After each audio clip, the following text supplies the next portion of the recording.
Hello and welcome to this Jameson Irish Whiskey Cocktail Masterclass. My name is Ronan Collins. I am the Irish Whiskey Ambassador for Pernod Ricard UK.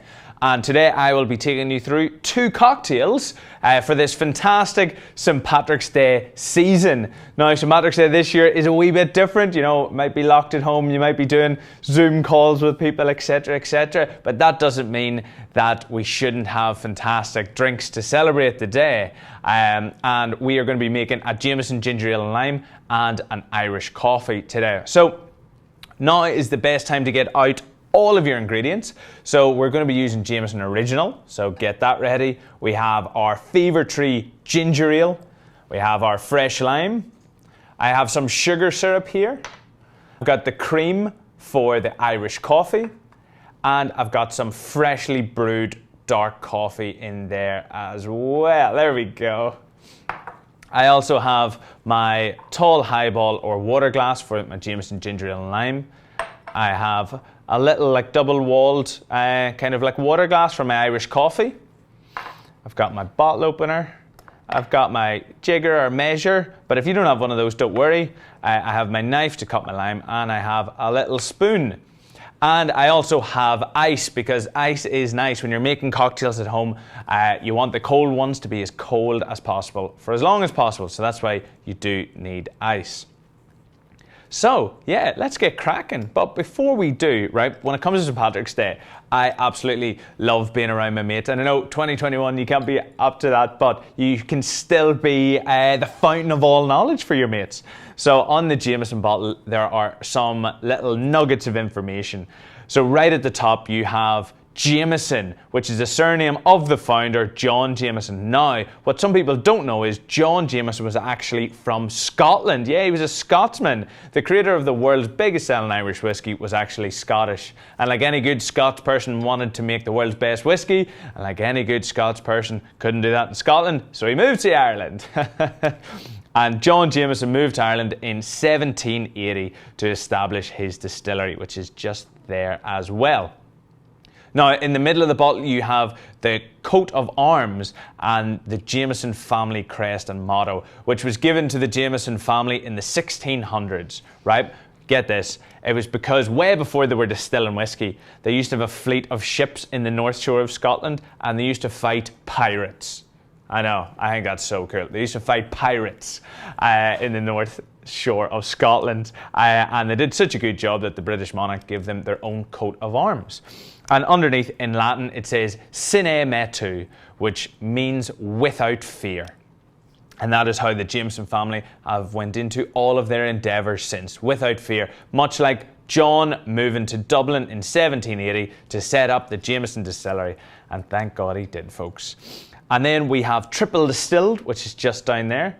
Now, to legally be an Irish whiskey, you only have to be distilled twice. However, John Jameson decided to do it a third time because he thought that third distillation, that triple distillation, gave his final whiskey this beautiful, smooth product, which you can still taste today in that bottle, and we still triple distill just like John Jameson did back in 1780.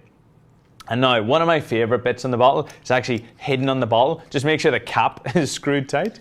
So it's just hidden on the bottom. Let's see if we can see this one. And it's just etched in the glass, just right in there.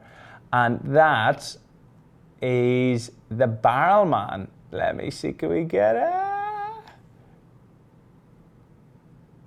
There. And right at the bottom, you can see the Jameson barrel man. And that is etched on every bottle of Jameson Original. And that's because John Jameson once got asked, why is his whiskey so popular? And he said, if it wasn't for the barrel men, these men who had to lift 200-litre wooden oak barrels full of whiskey from the ground onto the lorry, his whiskey wouldn't go anywhere. So there's just a nice little factoid on the bottom. Now, time to get cracking with some cocktails. So the first drink we're going to make is a Jameson ginger ale and lime. So you're going to need some Jameson. You're going to need that tall water glass that we spoke about. You're going to need your Fever Tree ginger ale and your fresh lime as well. So we're going to start out with our whiskey, and we're going to put in 50 mils of Jameson Original. So if you have a bar jigger or a measuring jigger, that's the tall side. but maybe you have measuring spoons at home, or maybe a shot glass or an espresso cup, just use that and that should come out just under a double. Or maybe you just have a very good eye. There we go. So that is our 50 ml Jameson Original in there. And now, before I put anything else in, I'm going to fill the glass full of ice, all right? Now, I know ice is a commodity at home, but the more ice you have, the more chilled your drink will be, and, you know, ice is nice. So we're going to fill this glass full up with ice.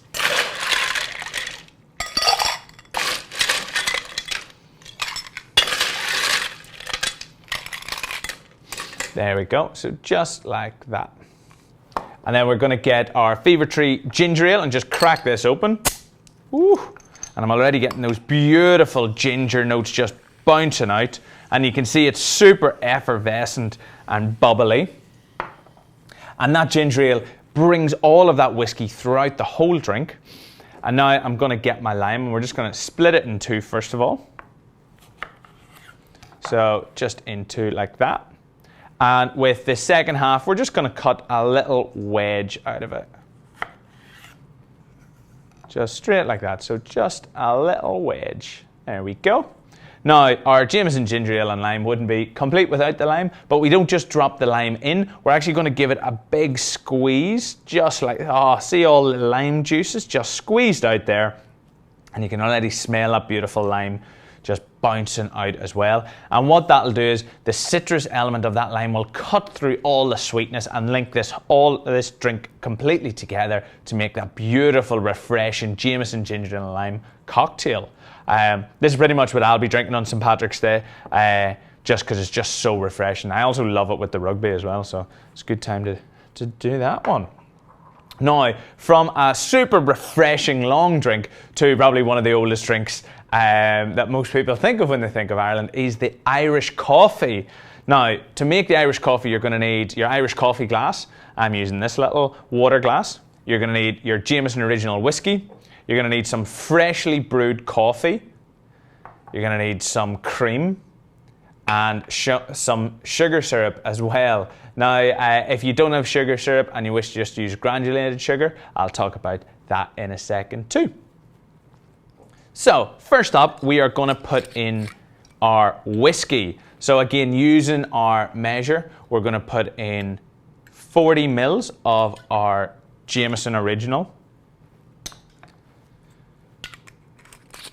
There we go.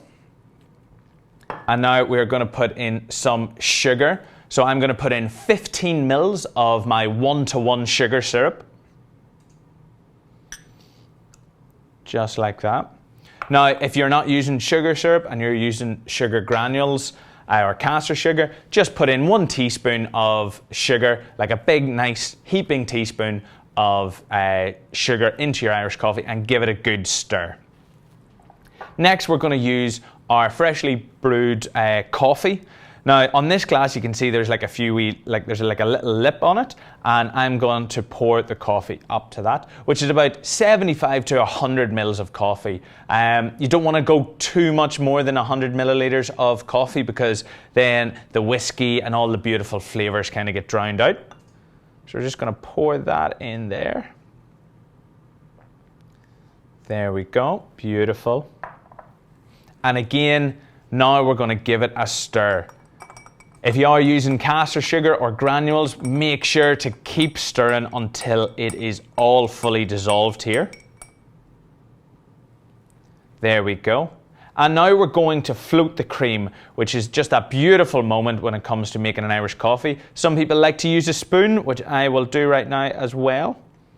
And you just want that cream to beautifully slide across the top of the drink and give it that beautiful black and white split, which you can see just there.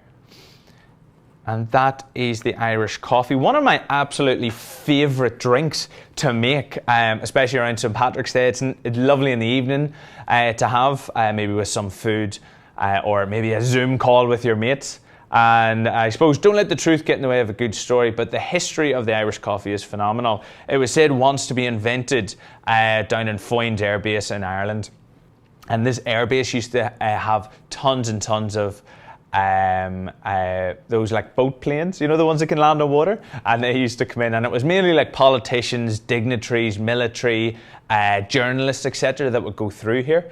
And there was one evening when a plane was leaving back to America, and there was a terrible storm. I know, who would have thought there would have been bad weather in Ireland, and the plane had to turn around. And the head chef at the time was a guy called Joe Sheridan, and Joe Sheridan got the phone call, so he fired up the ovens to get some food on the go, and he decided that he would give the guests, the passengers, something warm when they were coming off the plane. So he brewed some fresh coffee, put in some sugar, he put in a wee bit of Irish whiskey, and then he topped it up with cream. And as he was giving it out to the people on the runway, somebody said, "Hey, is that a Brazilian coffee?" And Joe Sheridan said, "No, that's an Irish coffee." And that is how the Irish coffee became, which I absolutely love.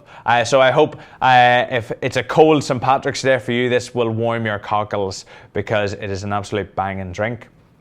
So there you have it. We had 40 mils Jameson original, we had our sugar syrup, we had our freshly brewed coffee, and we had that beautiful cream float on top as well. So 2 super simple cocktails to make over this St. Patrick's Day period, but bursting with flavour and absolutely cracking to make at home. Whether it's over a socially distanced call with your mates, or with your bubble at home, they're banging drinks, and these are what I'll be drinking on St. Patrick's Day as well. So yeah, there we have it. Well, folks, I hope you learned a thing or two, or even just followed along with me. If you did, that's fantastic. If you're putting them on social media, use the hashtag #JoinIn and tag @JamesonUK. But yeah, other than that, it's a goodbye from me, and have a fantastic St. Patrick's Day. Cheers. Might have a wee Jameson ginger and lime myself. Cheers.